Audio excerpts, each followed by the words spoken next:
1991 ஆண்டு ரஷ்ய தேசத்திலே பூமிக்கடியில் 14 கிலோமீட்டர் ஆழத்தில் துளை போட்டு ஆராய்ச்சி செய்து கொண்டிருந்த போது பயங்கரமான அழுகையின் சத்தம் தொடர்ந்து கேட்டுக்கொண்டிருந்தது. அது உண்மையான நரகத்தின் சத்தம் என்று தெரிந்த பின்பு கடவுள் இல்லை என்று சொல்கிற ரஷ்ய தேசம் ரட்சிப்புக்குள்ளாய் கடந்து வந்தது.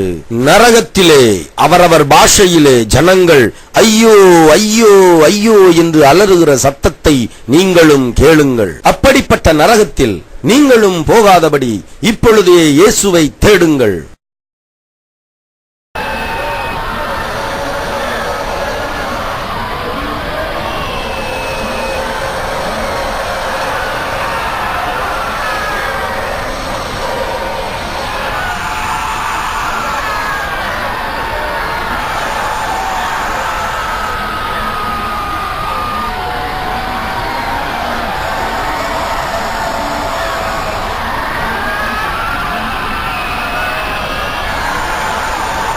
மத்தேயு 6ஆம் அதிகாரம் 19ஆம் வசனத்திலே கர்த்தர் சொல்லுகிறார், பூமியிலே உங்களுக்கு பொக்கிஷங்களை